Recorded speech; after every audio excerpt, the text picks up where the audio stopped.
And good afternoon, good evening, everyone. We are here today at the Con Hour with a special edition today, and we are going to be participating with CyPhaCon, which is going virtual today. And their second virtual since they canceled last year, but hopefully next year everything will be in perfect order and everything will go good. We are here today with Devin Auspland, and Aimee will be helping as a co-host, answering any questions that people might have or asking them to us. The main thing that we're going to be discussing today is multiple genres, how to keep them separate, or even how to work them in together, because you never know if you're able to. I know the biggest issue is probably going to be maybe fantasy and science fiction, because those two are very, very easy to get mixed up, I believe. But let's start with everybody introducing yourselves. Go with Devin first. Certainly. Hi, everybody. My name is Devin Auspland. I'm a self-published author. I just released my 5th book. I primarily write in the fantasy space, but I do write in some subgenres that definitely stays on point of mixing genres together. And Aimee, I don't know if you've written any books, you've talked about it, but one of the main things that you do is you help authors with different ideas. Right. So I'm more of a publicist for authors, is what I like to call myself. So I am the owner of Abundantly Social. I also have a membership group that's called Through the Eyes of Authors, which is like a one-stop destination for authors and giving them resources and expert speakers on how they can keep their books out there. You know, if you've written one or if you haven't written one, you have a series, you need to keep them out there and get marketing so you make more books and sell more books and make more money. So that's kind of what I do. I know Greg because we do, we're in several organizations together. Greg is my con man in my groups and tells me all about the con. So I'm excited to be here and to, hear Devin and everything that he's got going on. So, thanks, Greg, for asking me to be here. I really appreciate it. Not a problem. And just so y'all know a little bit about me, I do write fantasy, and I actually have a Western. And you might be asking, well, Western and fantasy is easy to keep separate. But, I'm in a group right now we're working on a project with 5 authors total, but 4 others besides me. And it's a Western with a mix of fantasy. So it's actually kind of fun how you can generate things together. And Devin, how do you think you could generate stuff like that together? Well, you got 2 big issues you're dealing with. Collaboration, that's always a fun time. Working with different authors and artists to try to come up with a great singular idea. And then you have the mashup of genres, which you can either go pretty light into that or pretty hard into that. It all depends on where your creativity takes you. Oh, that's definitely one good way. And like I said, ours is the Western, where we're working really hard to make it a little bit of a mix with the fantasy, which is hard, I will say that. But what do you find most difficult about keeping genres separate, like fantasy and science fiction? It's a real thin line between fantasy and science fiction, keeping them separate. I mean, you have your typical science fiction, your space operas, and then you have your fantasy, which are your swords and shields. So sometimes it's real hard not combining those when you get into magic and technology, because really technology is just magic through science. So sometimes it's real hard keeping those separate, but you take some skill and some time to enhance your writing to make sure you write to your genre. And Aimee, I think you're able to have the links where you can share, but I'm fixing to post some pictures of the books that he has. And I think the first one, Tell More. Devin, is the first book you wrote Tell More? My first book would be The Boneless Dungeon. Rebirth. Let's see if I can put that up there. Hey, there we go. And that is the cover of his book. So if you're looking for it, there it is. And the second one, is that the Tell More or the ebook?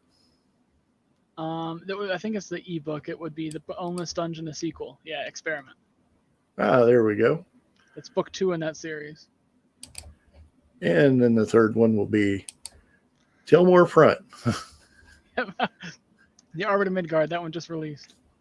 Ah, well, that's the three that I have, but that's an idea, and you can always look them up. Is that at Devin Auspland on Amazon, or?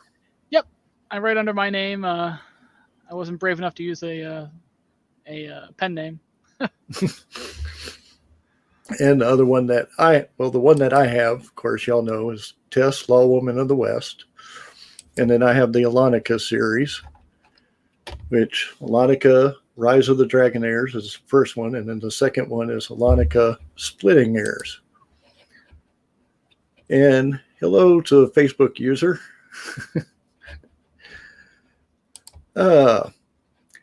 So other than really keeping them separate, I mean, you said that there's a fine line. Is there anything specific that you have in mind that's,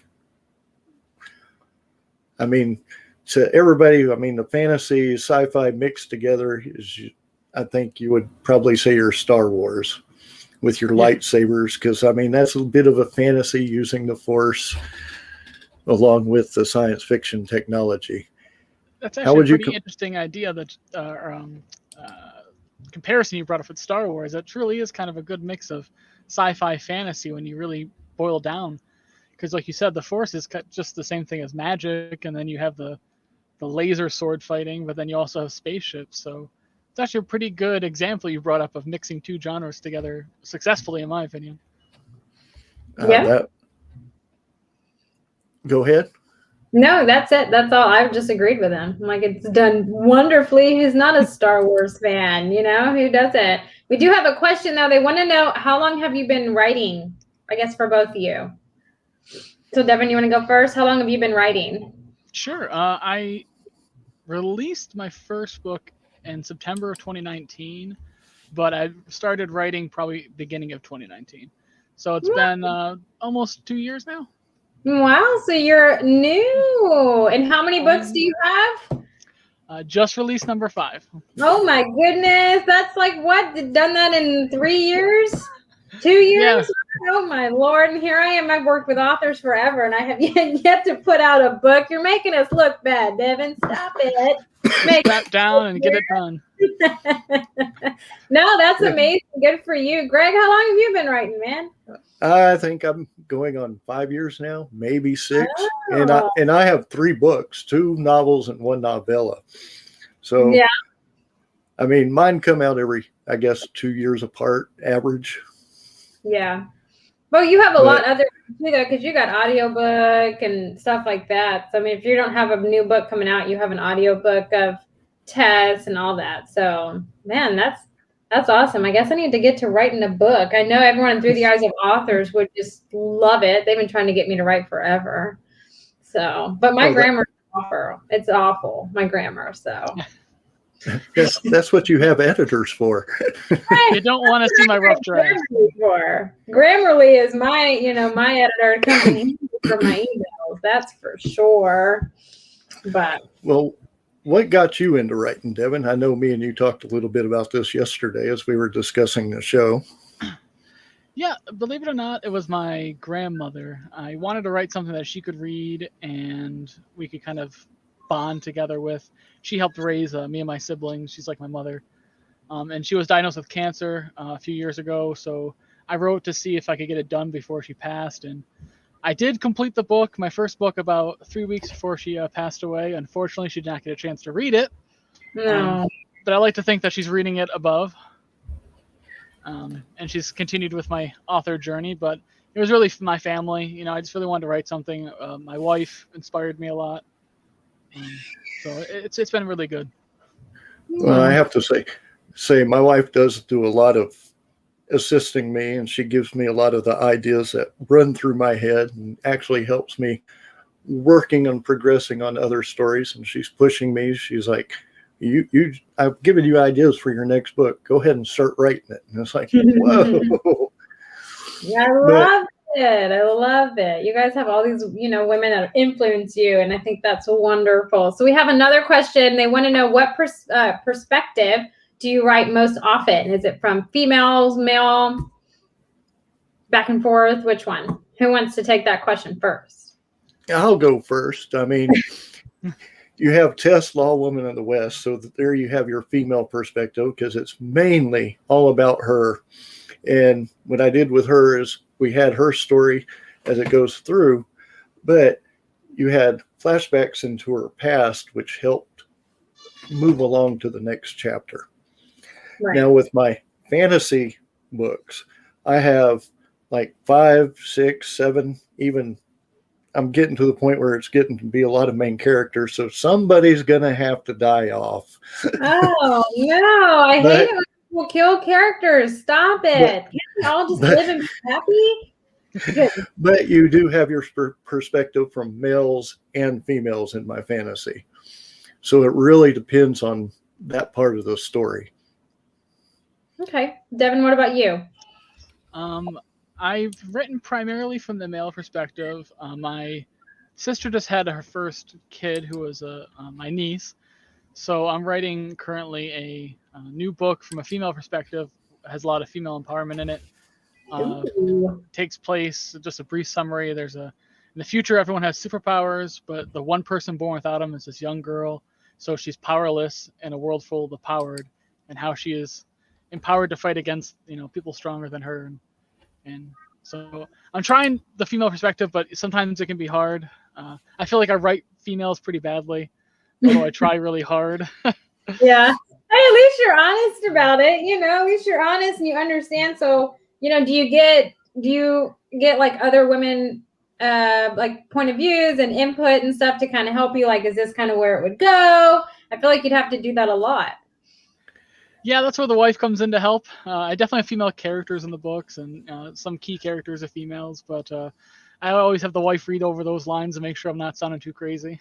Wonderful. See, that's what us wives are good for. We keep you guys from sounding crazy, and we influence you in your writing. So that's what we're there for. 100%. Y'all keep us in check. Absolutely. That's our main job.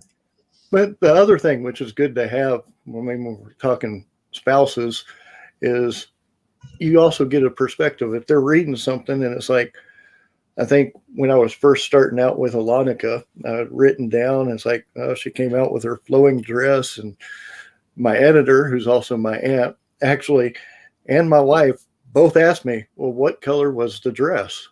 Yeah. So you get a perspective of what also females want to read about. So, I mean, we're not just trying to, like with our characters, we're not just trying to draw in a certain crowd. We want to draw everybody that we can in.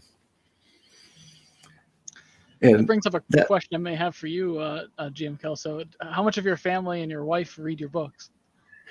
Actually, quite a bit. And being surprised, I mean, a lot of them actually bought them instead of me giving them away, which is thankful to me, because when you self-publish, you got to pay for everything.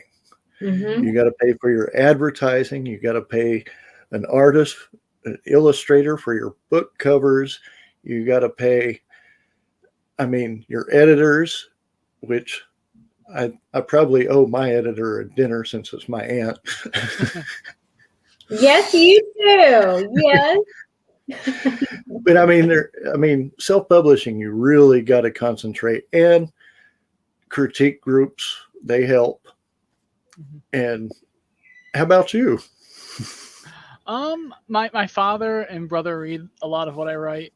My wife reads what I have her give me feedback on. Other than that, she has not finished any of my novels. She's more into the romance novels. But no, they're supportive. Even if they don't read them, they buy them anyway. Just to be supportive and have copies and be like, hey, look what my son did, or look what my brother did, or which is nice. It's good to have a good support team behind you. Have you thought about doing any audiobooks?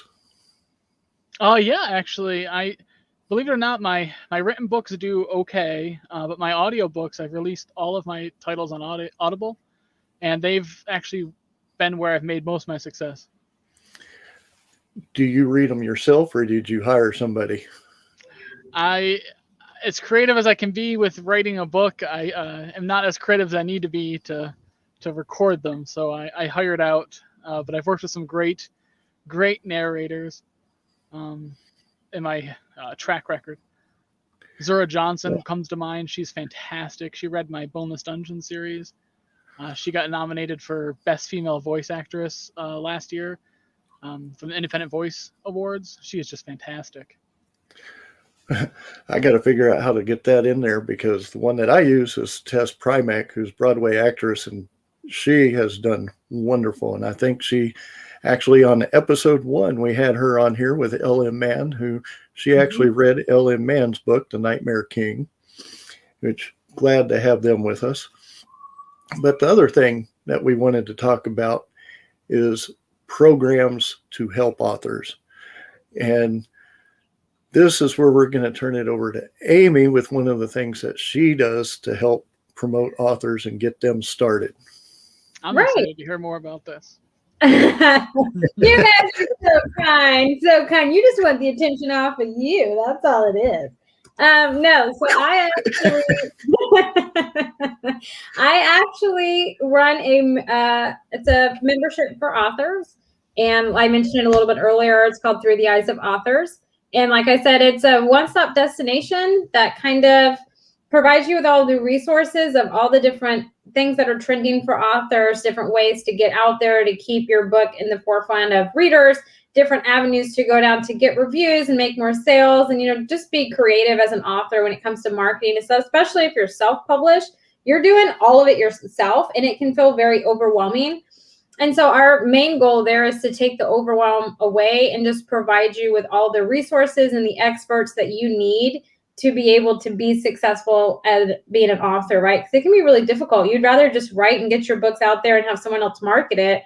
But if you have, the support of Through the Eyes of Authors, we're all beta readers and stuff for each other. We do their book launches, but, we just try to provide you with everything that you can so you're successful and you can continue your writing journey, right? Because it costs money and it does stuff. So we try to, just encourage you and give you everything that we can to help you market your book and all the resources and different avenues to go down.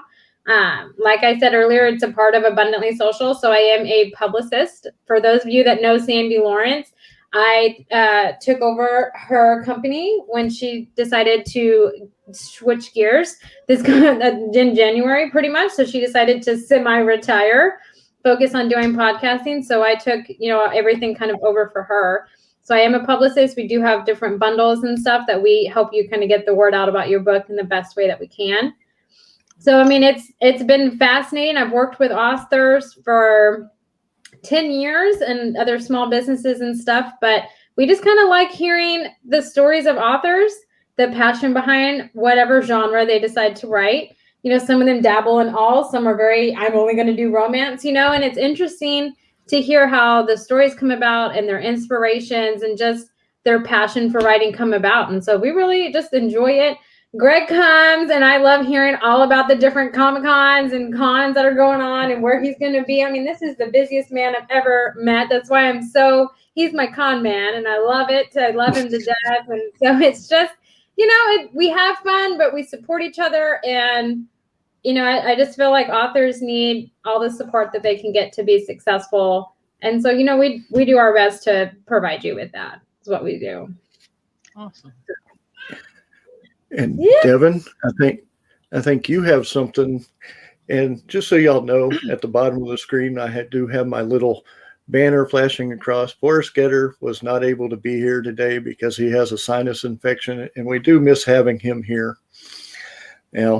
Now we'll go to Devin on that. Speaking of Forrest Getter, he's also a newer author. He just released his second book. And one thing that him and I have been working on for the past 6 months that we just launched very recently is a site called Party Up Publishing. So it is a coalition of authors for authors by authors. What we do is we come together to help newer authors through some of those initial stages of setting up their first book through self-publishing. So we don't actually publish your book, but what we do is we give you various guides, tutorials, mentorship for new authors. Try to help you, guide you through those steps, like I said, of getting your book out there. We also partner with a lot of great audiobook people, a lot of great editors, cover artists. They offer discount services to our members. Try to help reduce those costs, as we've all said a few times during this stream, that when you self-publish, all that comes out of your own pocket, all that is of your own volition. So we try to help soften that initial hit, if you will, and help you hold your hand through it a bit.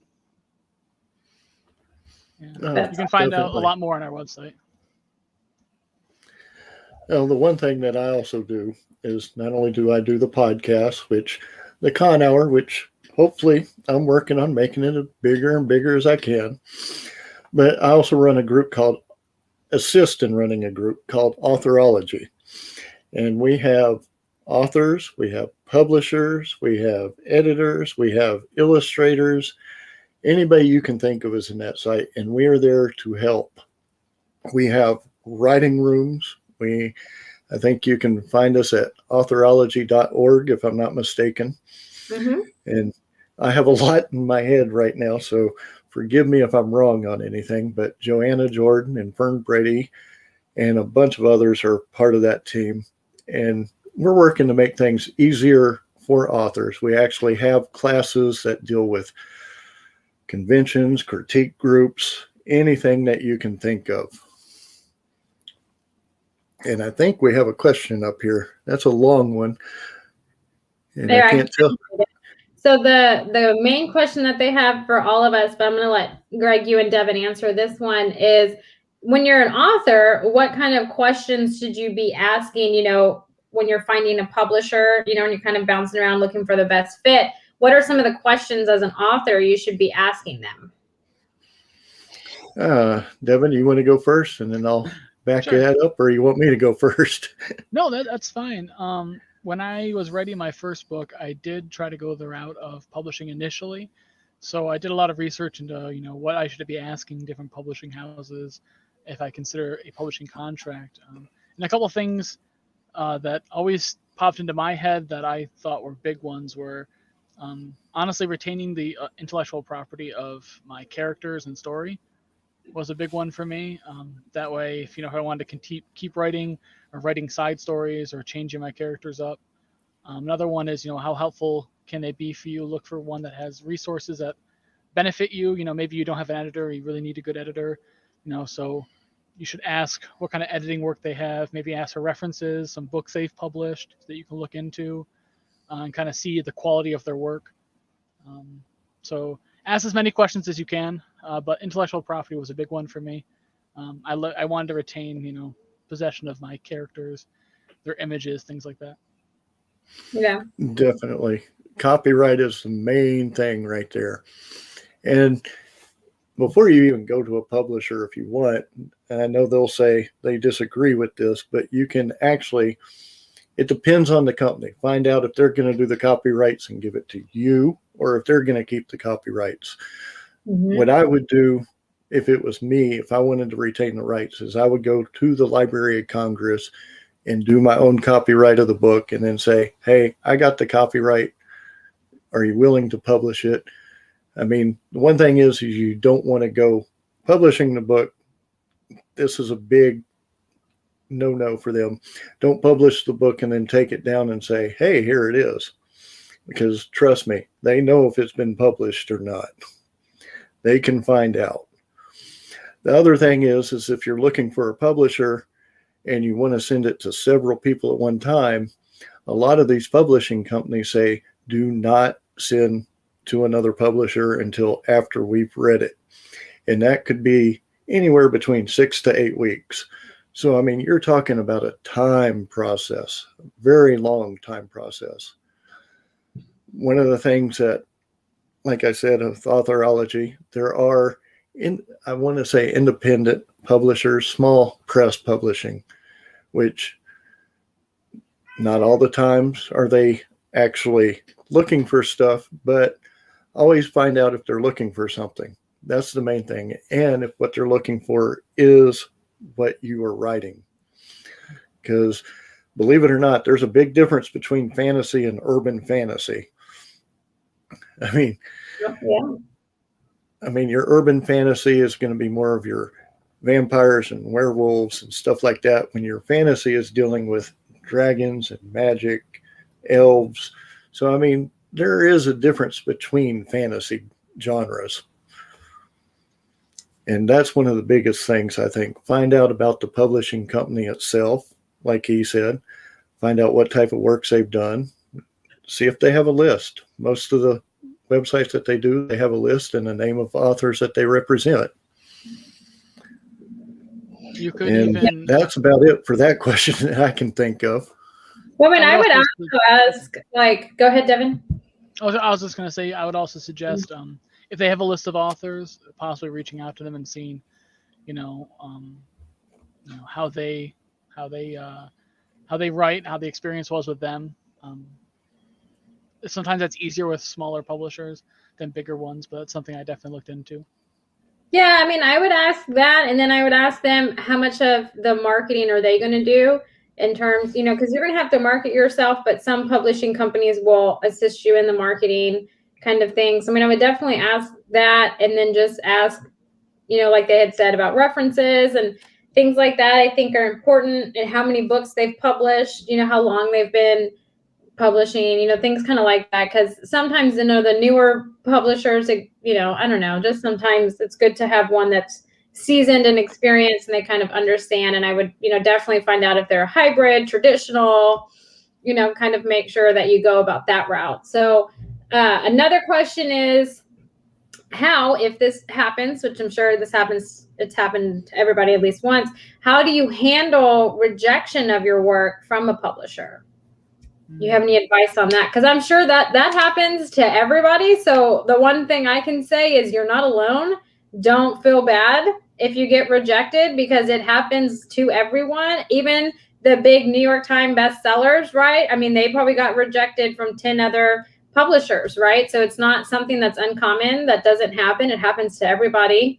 I think the best way is to use it and get their feedback on what they have and make the adjustments and move forward. But that's me from a marketing standpoint and a publicist standpoint, right? So my happy-go-lucky self, I have a happy turnaround on that one. But, Devin, how would you handle rejection of a publisher? Certainly. It definitely isn't a good feeling, but it does happen. As Aimee said, it's if you're going to go the publishing route, expect to get a rejection. For every acceptance letter you get, expect to get at least 10 rejection letters, and it's just the industry the way it is. So I think the key point is not to spiral into a negative point of mind or a negative attitude about it or depression. It's use that as fuel to increase your writing. Try to get feedback. A lot of these publications, if they reject you, they're more than open to give you feedback on why they rejected you. And then that could lead to improving your writing and, the next acceptance letter. So use it as fuel. Stoke your fire. Exactly. Definitely. Down. Greg, what about you?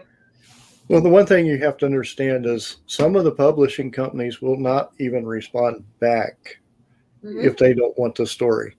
So you got to decide how long you're going to wait.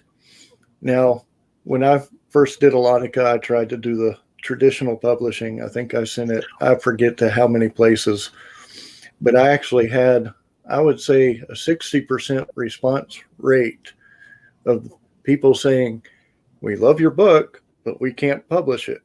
We love your book, we love your writing style, but we can't publish it. We like this, but we can't publish it. We like it, but we're not interested in this type of project right now. So, I mean, a lot of times they will give you feedback with a rejection letter. Hopefully it's good feedback, not horrible feedback. But even if it is horrible, you just keep going. Just keep your drive up. Never give up. There's people to help you, like I said, with critique groups. Maybe there's something that they find more interesting than the other. But as far as rejection, it just motivates me more. Matter of fact, having all the rejection letters made me do self-publishing, which I think ended up being better for me in the long run. Yeah. I think so. I mean, I think, off of that, I think self-publishing isn't for everyone. Just like finding an agent for your book is not for everyone. Neither is traditional or hybrid publishing, right?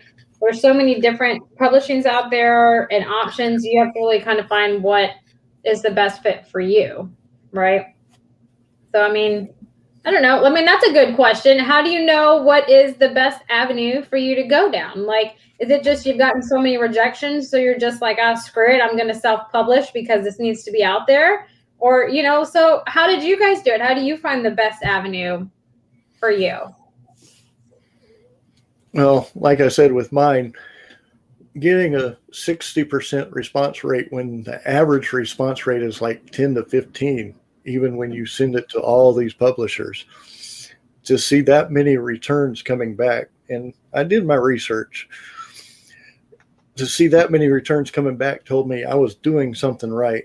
So, okay, now if I'm doing something right, but it was I think I've written almost pure fantasy.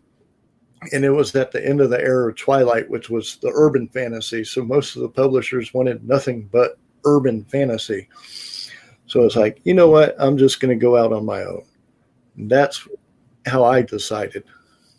Okay, that makes sense. Devin, what about you?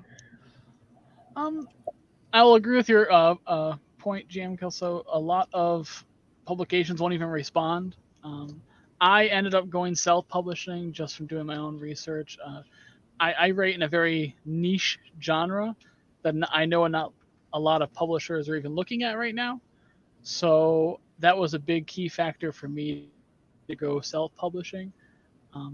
So if you're going to write toward the popular genres, you'll probably have more success with the publishing route.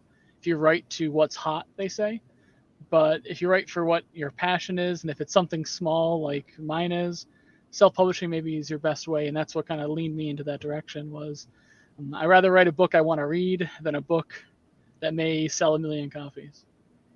Right. Yeah. Well, you just seem to enjoy the writing itself, just, the expression of writing and getting your story out there and stuff, because there are some, there's nothing wrong with it that they write because they want to make money from their writing, right? They want to be the next New York Times bestseller.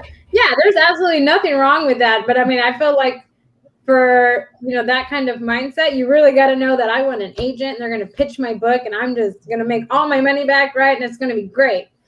And, I'm going to, not to break your heart or anything, because I don't want to be the bearer of bad news, but that is hard as hell to do. It's hard as hell to find an agent that is looking for your genre at that time, that is just, you've connected with, they love it, they pitch it to this big house, and it's like, boom, right? I mean, it's hard as hell. And I think that is discouraging for writers, right? And so I feel like, don't let that discourage you. I don't know how to make that not discouraging, but don't let it do that. Like, if that's your goal and that's what you want to do and that's why you're a writer, then go out there and do it. Like, power to you. I think that's fantastic. I think we need more writers like that, but we also need writers like Devin and Greg that just write to express and get the stories out, right? So, I mean, I love writers. You guys are all awesome. I'm so jealous of you guys. Like, I'm not creative like that, especially not grammar wise, so I love you guys. You guys are amazing people. Well, thank you for that. Oh, yeah. Thank you. And one of the other things with publishing is also find out how you're going to get your pay if you go through a traditional publisher. Because I've read, and they actually have a book out there that usually comes out at the beginning of the year that publishers, and the book's about 1.5 inches thick, and it will tell you all the publishers who are looking, what they're looking for. It will tell you the websites, addresses to write them, web addresses so you can look them up, but it also expresses of sometimes how they pay. Like, some of the things is they'll give you an advance, but you're not going to get paid anything until that advance is actually paid for by everything that they sell. So if you're looking to start seeing what you can do and seeing, I mean, it depends on how you advertise also, but if you want to start seeing stuff coming in, and it will be slow at first, it's never quick. I mean, yes, you're an author, yes, you can do things, but authors are not get rich quick people. We do this because we enjoy it. That's one of the biggest things. We enjoy writing. We enjoy getting the story out. But see how they're going to pay you. That's one of the big issues. I worked in contract law for many years as my day job, and I will say it's very important if you go the publication route to read your contract thoroughly. Maybe get a second pair of eyes on it. Yes, have as many people look at that thing as possible. Definitely. Even if you have to pay a lawyer a little bit of money to read it over for you, because some of those terms are very, very technical. And all that being said, publication or self-publication, I will say to all potential authors out there, you will make mistakes. Whether or not you accept a bad contract or you go self-publishing route, you're guaranteed to make mistakes along the way. But as long as you learn from them and improve yourself through them, then that's what makes you better. And the one thing that I definitely have to add for that is do not pay a publishing company to publish your book. Their job is they're going to charge you money for them to publish. They're going to charge you for editors. They're going to charge you for everything. Do it yourself. Don't pay somebody to do all that for you. Do it yourself. Go find an editor yourself. Find an illustrator yourself, but don't pay somebody to have you pay more money. Right. And a true publishing company is going to pay you for your work. Yeah, see, I totally agree with you, Greg, because it's like, if you go with a publisher that's pretty much charging you to publish your own book, they're really charging you to put their name on your book. And at the end of the day, it's, you really should just invest that money into yourself and publish your book yourself and put your own damn name on that book, right? Start your own publishing company and put that name on the book, right? Because you're paying all this money into it. Don't pay that money to somebody else just to put their name on it. Like I want to say a quality publisher, publishing house, whatever, they're going to invest all that money and pay for everything for you. It only take percentages of your book sales to get back what they invested in you, right? Because then they really believe in you as a writer and your story, and they want to get it out there and they want it to be the best that it can be. They're not just going to put their name on your book and you're going to pay out of pocket for everything. I mean, it's kind of one of those things. It's like, maybe, I don't know. I'm like self-published or traditional published and that's it for me. But, there's all in-betweens and there's reasons for things in between. So, but I agree with you, Greg. Like, that's what I would do. Yeah, definitely. And I mean, that's one of the biggest things. I've had people say, well, it was too late. I already paid. And we're talking that they're charging people $2,500 to $3,000. And they're saying, well, we're going to advertise you.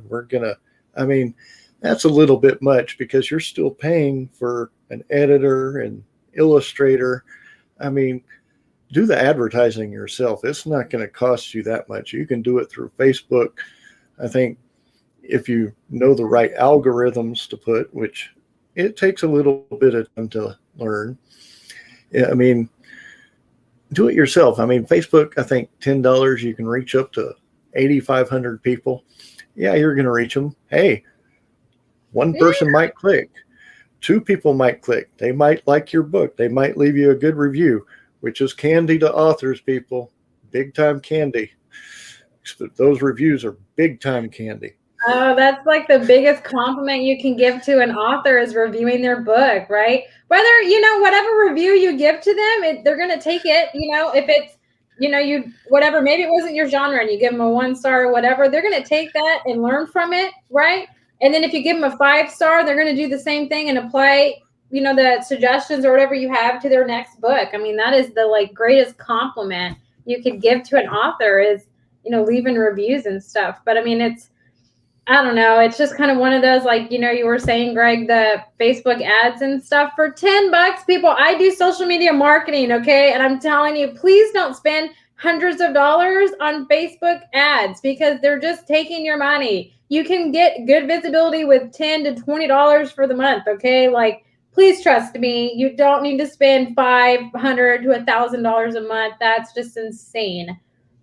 The way that you make it work is that you know your target market and you know how to find them, okay? Like, trust me, I can help you do it, okay? Just send me an email and I will look and I will help you. Like, I am just a wealth of knowledge when it comes to that, and I'm an open book. So please don't spend that much money. There's so many people out there claiming to be experts that will tell you you need to spend that amount of money. You don't. If you are self-publishing and marketing yourself, only allowed for $10 to $20 on Facebook ads, or even towards an Amazon ad, right? It doesn't have to be a Facebook ad, but just if you're self-publishing, just don't do that, okay? There's ways to save money and still get visibility. So yes, Greg, I agree with you. My tangent, I'm done with my tangent. Done.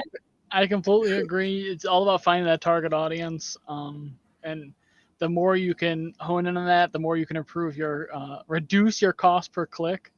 Mm-hmm. And that's fantastic. I mean, I would agree with you don't have to spend $1 million. I think I spend on average like 20 to 30 a month, and then a little bit more when there's a new book launch, and that's about it. Hey, good for you. You are smart. I love it. And that's even if I spend it, because I have a tendency to go on Twitter, Facebook, LinkedIn, all the social medias, and I will hashtag everything. So eventually somebody's going to see it. Yeah, I love. But I mean, also, if we're talking self-promotion, if you're promoting your book and all that, right? There's groups all over social media on, whatever platform you're on that will let you, if you're doing a free promotion, 99 cents, whatever, they will let you promote your book and post it in there. And these groups have like 30,000 members, okay? Like, go and join them. They're free. Go join them and post about your book. Like, you don't need to pay and buy ads and spend all this money. Like, there's free resources out there, and there's like a plethora of them. I mean, I think between me and Sandy, we're part of like 900 groups. Okay. Like, you don't have to get crazy like I am, but like, you can go and do that and market your book, and, you can do review swaps, all kinds of, resources out there that you can do that you don't need to pay someone to put their name on your book to go and do for you. You can do it yourself. It's only going to cost you time, right? It's not that big of a deal. I will second that. Facebook groups are amazing, especially if you find ones that are applicable to your genre. They can make or break you. Yeah, I love them. Yes, I for love $0. Right, just time. And it's just time, building relationships. And I mean, it doesn't even have to be a book group. It can be anything. I'm part of Comic Con Network, Nerds of Anarchy Reborn, Nerd Fest. And I mean, those three together, well, authorology, let's go ahead and put that one in there. Yeah. That right there is a total of about 7,000 people. That's a great reach. Okay. You want more. So then there's Houston Writers Group. There's groups all over the place. And as soon as you do one post, okay, share it to the group, share it to the group, share it to the group, share it to a group. I mean, there's no money in that. No, but you know what's in that is visibility, publicity. You're getting your name out there. You're getting your books out there, right? And that's like as good as gold right there. I mean, I'm going to go off on my publicist tangent, okay? Don't make me do that. Well, in that vein, I would say another great one is, build your author brand, Yes. One of the first things I did was, I made a website, I made a Facebook page, and, you link to those things, and then you have loyal people who like your book, will join those groups that you make, and then you have people who are reading the next book and people who are already ready to review and read the next one. And building that audience that will follow you is a big thing. And going to the audience to build up, it's like, okay, the other thing that I do is I do conventions, big time on conventions, hence the name, the Con Hour. But I go to conventions, and that helps build up your audience. It's like, okay, did good at this one. Let me go to the next one. And you start building your audience. And then when you come out with something new, oh, yeah, you're going to be at the convention the next year or 2 years later. You're going to have something new. They're going to buy it, especially if they really enjoyed your first one. Even if they didn't enjoy it as much as they thought, they're probably going to buy it again anyway because you represented yourself well. Represent yourself when you're selling. That's the biggest key. Now, I At would least add, it is. for the convention thing, marketing, again, doesn't have to cost a lot of money. Going to a convention and just talking to people, if you can't afford an author's booth or you can't afford a marketing booth there, just going there and talking to other authors, sharing their name, exchanging a business card or just getting to know them is a great way of doing it. One thing I did for my genre has to do with writing fantasy books that have like game mechanics. So when I wrote my first book, I actually contacted a bunch of my local board game stores, and they set aside a night for me to actually have like an author signing event there for free, just to kind of promote their page. So there's other things you can do, like going to conventions that are kind of out of the box things that a typical publisher might not think about, but are great for marketing yourself. And definitely the other thing you can do is, you're not going to have that much space, but you can also share your table with other authors, and that will make it actually a little bit more affordable. I don't want to say cheap. Cheap's not a good word. Affordable is always a better word than cheap. Fiscally responsible. There you go. Wow. He has a dictionary sitting next to him. It's the author thing. He's cheating. Well, I don't know what you're talking about. Cornucopia of things now. But share a table. You're going to meet other authors. It's not going to be as expensive as it would be. And also, there are conventions, there are places that are more affordable than others. I think, I hate to say it, like Comic Palooza in Houston. The tables, you want to split a table with somebody on that. And you have a place, I don't want to, like, more affordable like Beaumont. It's a smaller city than Houston. So, okay, let me try Beaumont first and see how I do there. That's a little bit more affordable than spending the big bucks at the bigger con. Of course, you're going to have a difference between maybe 20 to 30,000 people a day, but not all the people that go to cons read books. So, all right, let's try the more affordable one, then we'll go to the more expensive one, see how we do there. Definitely build up to it. You don't want to, like you said, start off getting a table at like Comic-Con. You're not going to get much of a return on investment if you're a brand new author. Like you said, that makes a good point. Start off small and build your audience, and then go to bigger conventions as you get bigger. Yeah, that's what I would say. I would just maybe not even get a table. I would just attend them and walk around and meet all the vendors and, just build relationships that way, ask how long they've been coming, and kind of build a relationship that way. And then, when you're ready to take the plunge, then start off at a little bit smaller, like Greg said, the more affordable ones, and then, build up to them for sure. And you might find somebody there who wants to split a table next year. Right? Build relationships with people. But of course, me being me, I was the type that just jumped right in. You, Greg? No. You think about things before you just jump in. Well, we've lost Greg. He was thinking about it really hard. Am I back? I'm sorry, Greg. I didn't mean to hurt your feelings. That's okay. He stormed off. Welcome back, Greg. Welcome back. Thank you. I'm going to have to do investments of jumping into a new laptop, I guess, because this is going to kill me. Speaking of a new laptop, we spoke yesterday about that, Greg, about how you find the time to write a little bit. We kind of touched base, and I guess I have a question for you, and I'll answer it myself as well. As how do you find time to write, especially new authors? And one thing I did was I tried to get rid of a lot of my distractions. So when I first started writing, I got rid of a lot of my, I want to say, toys, if you will. The some of my video game consoles, things like that. And I really wanted to focus on finishing my book, so I really hunkered down and got rid of my fancy computer, got a laptop, so I could pretty much do only writing and maybe YouTube on it. So how do you find time to set aside to write? Is it a set time that you have, Greg? Do you say, hey, 8 to 9 is my writing time, or do you just squeeze it in when you can? I'm more of the person that I'll write when my body tells me to write. I run through scenes in my head constantly and daily. Matter of fact, it's almost like a movie going up through my head.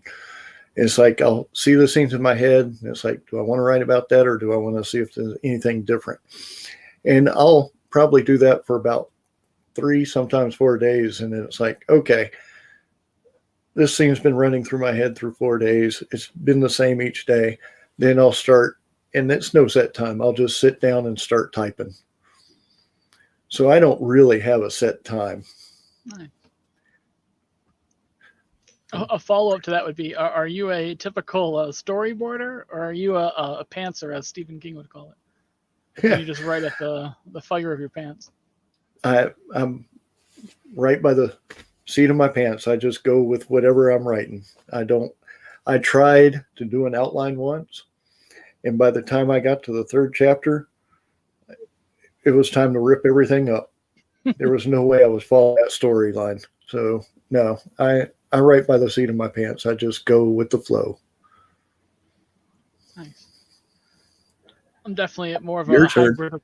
hybrid approach. I mean, I typically try to write from the seat of my pants for the first 50, 60,000 words. And I'm like, well, eventually I'm going to have to end this story and something's going to have to make sense. So then I go back and do some edits to make sure continuity wise it makes sense. And then I phase out the rest of my chapters. Say I'm on chapter 30 or 50. I'll write a paragraph or 2 of what I want to accomplish in each chapter moving forward for the final end. So that way the whole story flows together. But for those first half of the book, it's just like, all right, let's just see what happens. And I'll go back and fix whatever doesn't make sense and add a scene or 2 if I need to make it, fit in. So it's a big hybrid approach. Well, I can definitely see that. Like I said, when I first started writing, it was my birthday last year, which is 1 week away from today, actually. 5 years ago. Yeah, thank you. I actually had dinner with my dad and my stepmother and my wife. And we were sitting there talking. I was like, well, you're disabled, or is there anything that you're going to do? Or are you just going to sit at home, play games, da-da-da-da-da-da? Like, well, I've always had this book idea in the back of my head. I actually went home that night and just started hitting the keyboard. And 90 days later, it was ready to be edited. 101,000 words. Wow. That's so awesome. I mean, when I start writing a story, I usually do it from beginning to end, just poof. So like I said, it's got to be in my head the whole time. Interesting. Which I have to say makes, like I said, talked about earlier, the March Madness, where we have 5 authors writing like 1 chapter. It makes it difficult because you got to wait for the other author, and then it's like, okay, what's going on here? And then they might do something that completely changes your idea around. And so now you're starting off from scratch again. Like, oh boy, where do I go from here? But it is fun and it's very challenging. And I like the challenge. Have you ever done anything like that, or? I've had a crazy idea to do something like that, a collaboration. I really wanted to get like 5 or 6 authors together and have them each write from the point of view of a different character, and then have a sixth author or 7th author, or whoever, write the story coherently from a 3rd person perspective, but then have each of us do the story from one of the characters' point of views. I really want to do that for a while, but I haven't done it. Well, you might want to get with us. I think you're part of Authorology. Get with us next year. And what we do is we have, like I said, 5 authors. We tried it the year before and we had like 9 authors. That's way too many authors. We found that out the hard way. Go with 5 authors. Each one will have one of their characters that they bring in. And then each chapter, the only rule that we have is you can't kill off another person's character, because then that kind of, it takes away the fun. Yeah, that's what I was going to ask. I was like, you're allowed to kill off other people? Because then you can like control the story, right? So it's like, can you kill off other people's characters? Nice. No, okay. but you can injure them. You can hurt them. You can scar them. Okay. But you cannot kill them. Okay. Hey, okay. I get it. That's fun. I like that.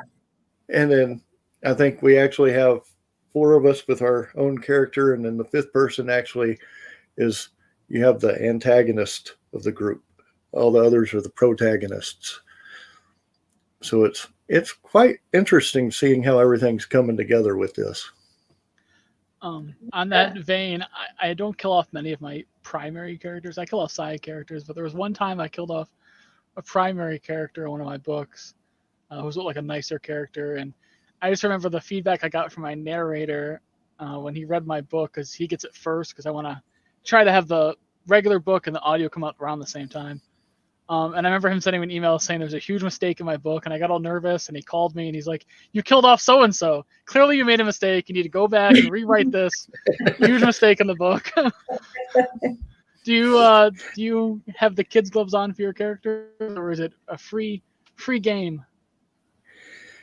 And for my characters in my book, I would say it's pretty much a free game, because I never know who's going to be challenging what. Because most of my characters, they're part dragon, but if they're fighting a dragon, what's going to happen there? I mean, it all depends. I mean, I think I killed off one character right at the beginning, and one person even said, you killed off one character that I was going to love at the beginning of the book. It's like, I didn't want that character in the book. He just didn't fit. So, I mean, it's pretty much free game. I mean, if they're not fitting into the story, I'm probably going to wipe them out. You can't make them fit. Come on. You could make them fit. You are writing the story. You can blend it. Come on. Sometimes I don't like it when characters die. I don't like it when characters die. It makes me all sad, especially when they're like my favorite ones. Don't kill people off. I got a lot of feedback on that character death in my one book. Oh, man. Why? I mean, it really does depend on the character. I mean, yeah, I have my main characters that I won't kill off, but some of the side main characters, like I said, when you have 5, 6 characters, someone's going to have to die. Yeah. I mean, you can go through them constantly and say, oh, well, we can last 4 or 5 books with this one. You know, in real life, that doesn't happen. No. Someone's going to get hurt. Someone's going to get injured. I mean, you want them to feel that character. And when that main character like that passes away, you want to make them feel the emotions of what the other characters are going to be going through at the same time. So it's a matter of feel for me. Yeah. Certainly. Speaking of feel, what are some of the best feedback, and maybe some of the, not the worst, but the funniest feedback you've gotten on some of your books? Ooh, good question. Ooh, I might have to think about that one for a minute. You have caught him off guard. What about you? Why don't you go first? Sure. One of the weirdest, and I guess it was negative, but in one of my books, when I wrote my second one, I introduced a character that I probably spent the most time I've ever spent developing a character, his quirks, his personality, and I loved the character to death. He's my favorite character in the world, and I introduced him in book 2, and I remember getting a single review that someone gave me 1 star who just said, whoever invented this character or thought of this character, and they listed the character's name, I put down the book immediately, and I could not keep going. And I'm like, oh, I loved him. He was my favorite. He was my baby, my child. But But, you use that, and you can't please everyone. I always tell myself. Right. You can't. But as far as positive I feedback, I think mean, anytime I have someone reach out and just say, whether it's through a review or on Facebook or, through a message or an email that just says, "Hey, I liked your work," it's really enheartening. It really makes me write faster and better and want to improve myself. So anytime someone just reaches out and says, "Hey, I read your book, it was cool," or, anything like that, it really bolsters you. I think one of the things that got me is I don't know, it got deleted somehow. I didn't complain about it, but it was like a 3-star review, and they wrote everything that they loved about the book and how wonderful it was and how it went perfect. And then it's like it was like a 2 or 3-star review, and it's like everything's just so wonderful, but you're giving it a bad review. It didn't make sense to me. And then the other thing I think one person wrote, which kind of made sense to me, which is kind of why I did some of the things I did in book 2, is most of the dragons were more in a human form through their, what I called their ancient magic. So in order to communicate, sometimes they would turn and sometimes they would fight in their dragon form. But one person's like, well, these dragons are always in certain form and they're not all good. And it's like, well, you got to have a good and evil. You can't just have an all good book. Right. Yeah. You have to have something, right? Right. And you have to have something to help the story progress. You're going to have good, you're going to have bad. It has to balance, in my opinion. Absolutely. Well, I am probably going to be ending this here, and I have to say thank you to CyPhaCon for having us on their virtual panel 2.0, and glad to be a part of y'all, and I can't wait for y'all to get back in action. I think y'all said y'all might have some sort of announcement about end of the year events today, or not today, but you'll have them tomorrow. And I want to say next Saturday at 10 a.m., I'm going to have Dagacom coordinators with the show, and we're going to be discussing what's going on there. And hopefully it'll be some good information because they have a lot of people showing up on their show. And I do want to remind people, I do have a Patreon account, which basically you get rewards for whichever tier you sign in. This is not to take money, but this is more or less to find some hosts that eventually I'm going to have to pay for. Eventually. I'm hoping it won't be for a while, but when we do get the big hosts or the big guests, we want to be able to pay them what they're asking for. But in order to be a patron, you're going to have to sign up. And when we do those shows, you're going to have a chance of telling me which ones you want me to get. I'll give like a list of 4 saying, hey, we can afford these 4. Which one do you want? You're going to be able to tell me which ones. And the one with the most votes will, of course, get it. And you'll have your own personal show with them. It won't be like going live. You'll be going live on your own personal Facebook page or wherever it goes on. And then, of course, please, please, please subscribe to my YouTube channel. I know there's a lot of people searching for the 1,000 mark right away. I'm looking to go to 100 just so I can change all those numbers at the top to say the con hour instead of all those numbers. So please subscribe to my YouTube channel. And I do want to thank Devin and Aimee for being here today. It was great having you with us. It was my pleasure. I'll gladly do it again if you're looking for hosts or guests in the future. And is there any words of wisdom you have for anybody? Devin? Me or Aimee? Oh, me. If you're a potential author, just write. I mean, something someone told me when I first started and I didn't like any of my work was, think about when you were born. You weren't a perfect human. You had to get fed. You had to get your diaper changed. And through time, you became self-sufficient. You became better. It's the same with anything you do. Writing your first, 1,000 words are going to probably be garbage. but they're going to be not, your next 1,000 are going to be better than that. The 1,000 after that are going to be better than that. So it's a craft. It's like painting. It's like anything you do in life. The more you do it, the better you get at it, and just make sure you're having fun doing it. That really comes through in your writing. Definitely keep going. That would be my words of wisdom. Aimee? Yeah, I mean, it's just write and get your story out on paper and have someone look at it, and just let your inspiration kind of feed the direction that you want to go, and don't get overwhelmed with the marketing or finding a publisher of your book. There are so many resources out there that can help you, and it's not going to cost you a whole lot of money. So there's help and support for you out there. If you're going to self-publish, don't be scared to self-publish, right? There's resources out there, but I love this. I love being on with you, Greg and Devin. It was so nice to meet you. I mean, I feel like me and you are just long lost friends, man. So, thank you guys so much for letting me be on your, show with you and to learn and talk to you guys. I've thoroughly enjoyed it. So thanks so much. And we will catch everybody next Saturday. And if you can't watch on video, remind you, we are on Google Podcast and on iHeartRadio.